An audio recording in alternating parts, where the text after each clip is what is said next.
on-the-spot assessment.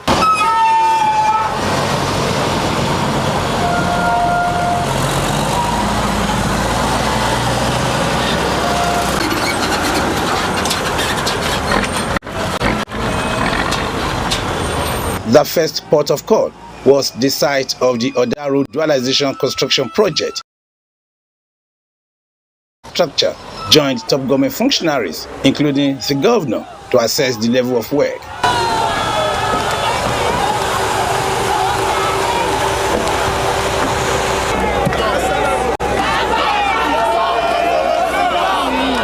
The permanent secretary in the ministry, Alain Idowu, noted that the project has gained momentum, attributing it to well-organized mobilization efforts. The contractor has remobilized to site, and due to the encouragement that we have received from His Excellency, Honorable Lucky Orimisa Ayedatiwa.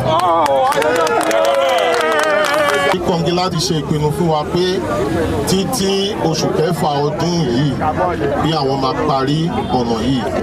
That's completely. But in the next 2 months, wọ́n náà máa deliver the first phase, which is this Osrc Road construction. Governor Lucky Ayedatiwa, who emphasized his commitment to fulfilling the late governor's vision by prioritizing the completion of unfinished projects, noted the importance of delivering the Osrc Road before the start of the rainy season. This project was kick-started by the late governor, SAN, when he was still alive. And his demise brought me to office, and one of the resolutions that I made with those who are working with me, government, is that all the work that he started, we must complete them. And Osrc Road is one of them. So we are here today to inspect Osrc Road to see the state of work, since we instructed all the contractors to return back to site. With the support of government, that he will deliver this road all of before June 2024. The second leg of the inspection took the governor to site of the Onyarubulem Irese flyover construction project as the permanent secretary in the Ministry of Works and Infrastructure provided updates. This flyover project comprises of a bridge of about 174 meters span.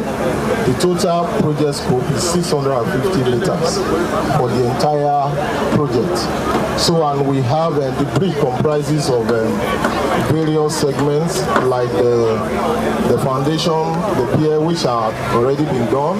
They may not be visible now. The contractor took his time to carry out the work meticulously.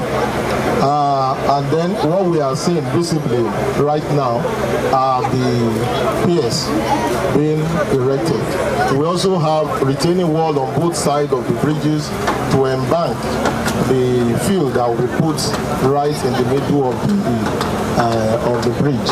And apart from that, we have a 30-meter pre-stressed bridge over the carriageway, over the expressway. This is to allow for maybe future dualization. We are very sure that in no distant time, this project will soon be completed. Some residents of Gbeliaje community were on ground to express solidarity for the Ayedatiwa administration. Represented by Mr. Bumi Falodun, the people commended government's proactive approach to the project execution. We want to appreciate the good work you are doing here, and especially since you come on board, you have facilitated and to speedize the job, and we are really happy because our fear before was that it will take long time before completion. But we are rest assured now the level of the job being done, and we say thank you, sir. Governor Ayedatiwa reaffirmed his administration's commitment to alleviating traffic congestion and improving connectivity with the flyover project, assured of timely delivery of the project. Job is going on very well at that point. The residents of the area also have been cooperating with them. There has not been any restiveness in any way.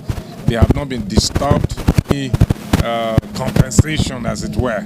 When completed, keen followers of the polity believe that the project will in no small measure impact the state and the people positively. Wahab Bankole, Osrc News. In the meantime, the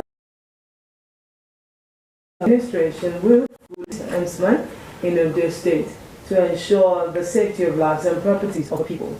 This assurance was made at a working visit made to the governor by the newly deployed NSCDC State Commandant Joshua Ibiloye at the governor's office in Akure. Presenting his letter of credence to the governor, Commandant Ibiloye assured the governor of the Corps' commitment to fighting crimes and keeping Ondo State safe by synergizing with other sister agencies and relevant stakeholders in the state. Now, the need for full autonomy for the legislative arm of government towards promoting democracy and effective governance has been advocated. Members of the Ekiti State House of Assembly, accompanied by their Ondo State counterparts, during a tripartite visit to Ondo State Governor Lucky Aiyedatiwa in Akure, called for enhanced collaboration and synergy between the legislative and executive arms of both states. Government House correspondent Wahab Bankole again reports that the Ekiti State lawmakers also commiserated with the governor over the demise of his predecessor. Members of the Ekiti State House of Assembly, in company of their colleagues from Ondo State, were at the governor's office in Akure on a visit to Governor Lucky Aiyedatiwa.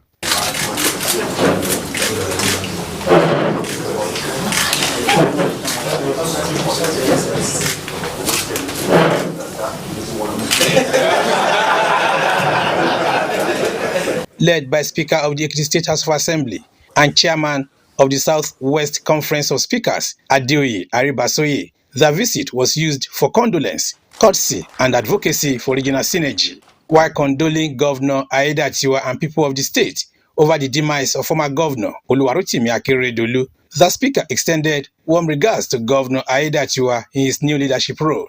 Is for us as speakers, not just in the state, not just in the state, but in the Southwest. Whoever God has placed in this circle, it is for us as members of the House to give them that support. I always tell people, when people come around and say the House is a studio of the governor or rubber stamp, I say yes, because whilst it is about the development of our state, we will just rubber stamp it. If that is what you mean by rubber stamping, what we are doing is to rubber stamp development, progress. The lawmakers called for enhanced synergy between the legislative and executive arms of both states and advocated the full implementation of autonomy for the legislature, recognizing its significance in promoting democracy and effective governance. Governor Lucky Aiyedatiwa expressed gratitude for the visit, noting the legacies of the late governor, describing him for the marginalized and a fearless advocate. He reassures the delegation that the late governor's vision and initiatives will be sustained. A man who is known to be a courageous activist, even when he was at the school, the university, as a bachelor, and we ought to use as a student. Even in governance, as governor, he carried say into governance. Even among his brother governors, he's known for that. Here in Ondo State, we are enjoying tremendous support from our assembly. It is seamless, struggling together as of no. When I called them that they were on holiday, they called me one day, they were able to screen and confirm the deputy governor. On legislative autonomy, affirmed that it will be discussed at the Nigeria Governors Forum, stressing the need for careful consideration of its implications. Southwest region, emphasizing the importance of initiatives that align with the principles of good governance. Because they cannot meet the test of the current time. Highlighted John, reflecting a shared commitment to collective progress and development. Wahab Bankole, Osrc News.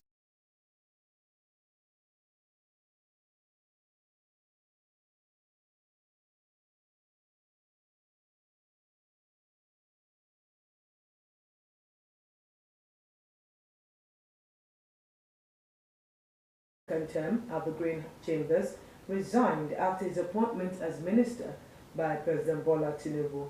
Said Aridisela has more on the build-up to the February 3 by-election. West Federal Constituency seat in the House of Representatives became vacant after Mr. Olubunmi Tunjojo. A total of 74,564 voters have collected their permanent voters' cards, while 71,191 voters have their PVCs in Akoko Northwest. In this by-election, a total of 8 political parties will contest to secure the majority.